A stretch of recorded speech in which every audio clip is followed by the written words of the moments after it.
The House is a 3-part stop-motion anthology, but you probably already knew that. Watching it left me 80% confused. Nonsense is front and center as the film explores the anxieties around a house, status, unrelenting pests, having your very own #dream house at the cost of your own demise. The house in question is best explored alongside our protagonist, so let's get into it. Also, this video is full of spoilers.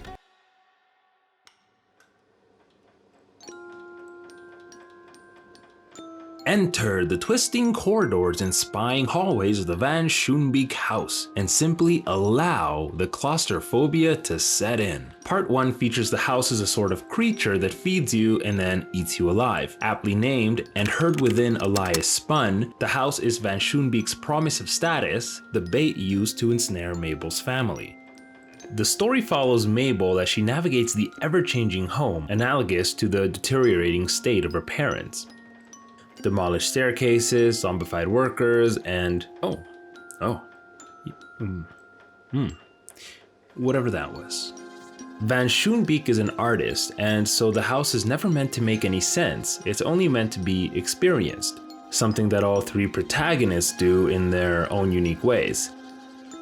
For Mabel's parents, it was an attachment so deep to the luxurious house that they became the house itself, consumed by their materialism, only able to come to their senses the moment of crisis as they beg and then assist Mabel in escaping with Isabel. But honestly, I think this badass would have found her own way into subscribing to Alpaca Thunder Productions. Now this kid gets it. Yes. No. I would like to talk to Erica Stevens in business loans. Fast forward to the present day, and the house is under renovation by a rat developer. The filmmakers never bothered to give him a name, so we're gonna go ahead and call him Ricky the Rat. Far from the luxurious house it once was, the times have caught up with it, now needing considerable renovations to be viable as a house. This is my least favorite of the 3 parts, so we're just gonna go ahead and zip right through it. Part 2 is named, then lost its truth that can't be won, and the truth is that Ricky never quite really fixes anything beyond covering up the bones of the house. The house being by this point definitely at least over 100 years old and likely has some deep issues. Van Schoonbeek's art perseveres, this time experienced by Ricky mostly as delusion. Denial at what the house really is, kinda a dump at this point, similar to his life, as it seems. His efforts to turn the house into something it's not anymore eventually leads him to live amongst the pests that he was trying to rid in the first place. One of us. One of us. One of us. Alright. One of us. Okay, now one of us. Alright.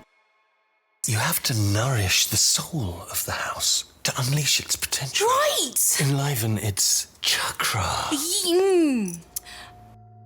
It's the future, and the world is mostly underwater, save for Schoonbeek's pleasant legacy. Rosa works to transform the house to its former glory, hindered by the lack of resources at hand, unaware that the house has likely never existed the way she imagines it, and she is blind to the world that surrounds the house, unbending in her plans even as the house floods. Rosa experiences the house as hope and blind faith. Lucky for her, she has friends to help her and she finally relents, pulling the lever set up by Cosmos to turn the house into a friggin' boat. Rosa is able to break away from her obsession before she falls prey to the house as her predecessors had. But Van Schoonbeek's artistic legacy lives on, and like I said earlier, as an art piece. So its job isn't to be defined, rather just to be experienced. And as it turned out, the experience needn't be negative.